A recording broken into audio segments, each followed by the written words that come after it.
जोहार गे सनाम Koge तेहिन दोलिंग नॉयलिंग hedge shutter काना पुरुलिया अयोध्या पहाड़ मालती माई बेटी साला न्यापाम जहाँ दो नोडे गिद्रे कुए गड़ो सपदे एमा को कनाय पढ़ावे कोआय अडी मौज उनी साला न्यापाम काते अडी मौज अडी रस्का बुझाविना नोडे अडी गी रेंगे तेतांग रे तहे काते हो नुई माई बेटी सेरकम जहाना दो उनका बैकग्राउंड दो उना बांग स्ट्रॉंग ताया एंते रहो गिद्रे कुए पढ़ावे कोआय दमेगी नोडे कोचिंग को इमा को कनाय सानाम लेकान गिद्रे कोगी काटी काटी माई बेटी तको और जाते लहा से को लहा दड़िया मा नोडे दो प्राइवेट लेका कोचिंग ए कोआय आठे जुते कोआय तारपरे जाते लहा से मारांग से को एडमिशन को हताव दड़िया मा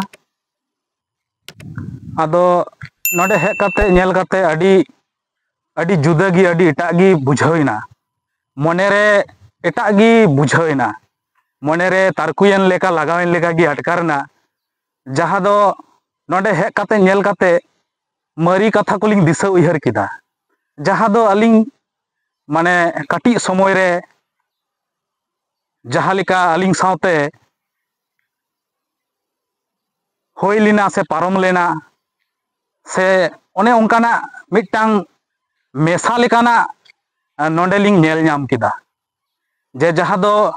बिना सपोर्ट ते और सपोर्ट ते चे लेका हरा रकाब हुयुआ गिद्रा को चे लेका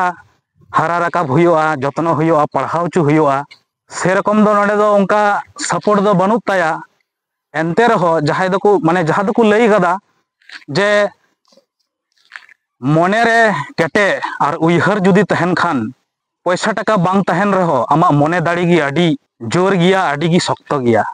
तो उनी नेल काते उना गिलिंग बुझाव किदा मिटांग जे सुदु डिग्री से पढ़ाव लेकाते दो शक्त से दाड़ी दो बांग काना मिटन मने दाड़ी हो काना उयहर दाड़ी हो लक्ति काना आम जुदी उयहर गी बाम उयहरा उनकाना आम जुदी कुकमु गी बाम नेला तो उना दो तीसो बाम सारी दड़िया आदो मने जोटे लेका गिलिंग बुझाव किदा उनिया नोडे हेक काते गिद्रा को साला न्यापाम काते नेल काते नुआगी अलिंग लय अरदास सानालिnya समाज रेन हर सावते आलबुरेन जहाँ तिना सावताली बोयहा को आबुरेन जहाँ तिना आदिवासी बोयहा को नुआगे मैसेज एम सानालिnya नुया नेल काते नोडे मालती बेटी मया जेलेकाय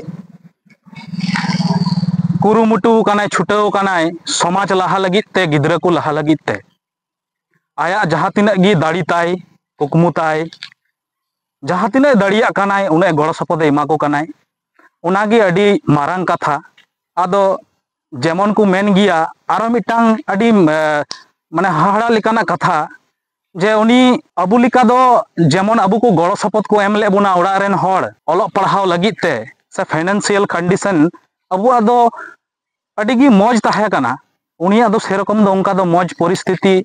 मौज बैकग्राउंड दो बांग ताहे काना एंते रहो आरो मारांग कथा बेटी को लगी बेटी तको लगी बहु तको लगी जे उनी दो बांग माय जहाँ दोले नेल किदिया सेले नेल किदीं जे बापला काते हो बारिया गिद्रा ताय मिटांग दोय मारांग गिया मिटांग दो बाले गिद्रा जहाँ दो हुडिंग जहाँ दो गोगोवा आयुआ कोलेरे मेनायाय तो ओने उनका नेल काते अडी जुदा गिलिंग अटकार किदा जुदा गिलिंग बुझाव किदा आदो नुआ गिलिंग मेता कोआ अबु नितो सेदाय लेका दो बनुक कादा अडी गिबुन अपडेट समय अपडेट काना तो अबु हो उनका गी अपडेट हुयो तबुना नुआ समय साव साव तिगी सेनो हुयो तबुना तो नुआ गिलिंग मेता कोआ जे एटा धारे बांग समय को नष्ट काते नुआ अबु सोशल मीडिया डहारते आयमा किछु पॉजिटिव आयमा किछु भाली हो मिना शुधु दो बांग जे शुधु यूट्यूब ऑनलाइन गूगल से उनारे नेल अबु बुन व्यस्त बिजियो काना अबुरेन गिद्रा को हो तो अबु बुन मेता को उनको बुन सेचेत कोआ उनको बुन लई सदर कोआ जे बांग नुआ दो नुआरे आयमा किछु पॉजिटिव सेचेद रेना से चिदो रेना हो मेना तो नुआ गिलिंग लया और ओनागे समाज रेको लया जे जे समाज रेको लय गिया आंजम कथा आदो ओना को बांग में लुतुर काते नेगेटिव कथा को बांग में लुतुर काते बड़ी कथा को बांग आंजम काते जहां आमा मोने रे कुकुमु मिना जहां आमेम उइहर दा जहां भाली जाते आम समाज रेन हड़ेम आमा भाली उइहर जहां तिना गी आमा ओड़ा रेन हड़ को केटे का मिया जहां तिना गी को गड़ो सपद का मिया से को चीद का मिया ओलो पढ़ाओ को चीदो टू का मिया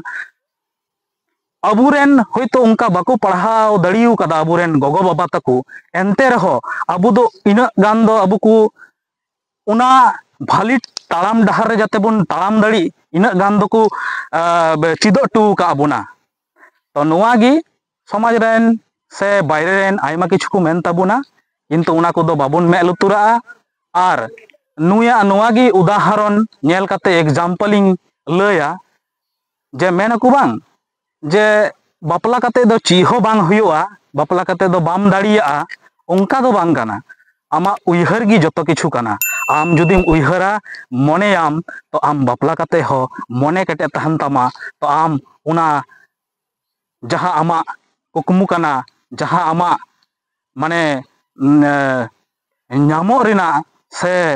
हताव रेना जहां आमेम कुरुमुटु कादा सेम मोने रे जहां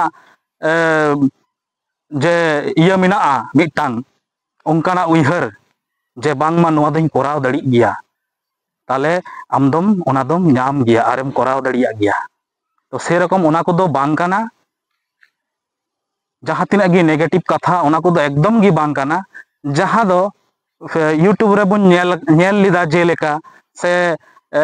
आंजमो काना हांडे नांडे खन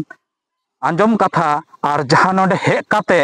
नेल काते जतो खन आबु बांगमा जहां करेगी नोंकाना मिना आबुआ संतार समाज रे से आबु आदिवासी रे जतो खन बांगमा आबु फील्ड रे चला काते बांगबुन नेल लेखाय ओंडेना उना आबेना मेते नेल काते बांगबेन बुझाव दड़िया और बांगबेन उइहर दड़िया और आबेन हे काते नोंडे फील्ड रे सानाम हटे इन अरदास और सानाम हटे इन नेहर जहां तिना गे लय तेना ललय आंजम कथा नोंडे हे काते बुन नेल लेखान गे बुन बुझाव नाम दड़िया जे चे लेका मिटांग जायगा रे ताहे काते जे सानाम होड़ा मिटन हिस्ट्री तहना सानाम होड़ा गे मिटांग कहानी तहना तो नुया मई बिटिया हो कहानी मिना जते जते होड़ा गे अबुआ मिटन कहानी तहना तो नुया जहां ताड़ाम डहार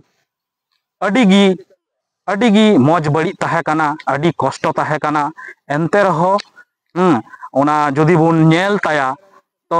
ताड़ाम डहार दो हर दो बाकू नेला तिहिन नुई नुना संगीने हे सेटर कानते नुया कामी को नेल ᱧᱟᱢᱚᱜ कानते तिहिन बुन नेल ᱧᱟᱢ केते बुन नोंडे धाबी बुन हे सेटर दड़ियुदा तो नोआगी विशेष किछु विशेष लेकाना बढ़ती कथा बालिंग मेना बालिंग रोड़ा सानाम हट ठे गी अलिंगा भूल बड़ी होयो खान दो इका कलिंगा पे जोहार गी नोआ को मेन काते गी नोआ को कथा को मेन काते गी नोंडे गी अलिंगा तिहिना कथा दो मुचाद।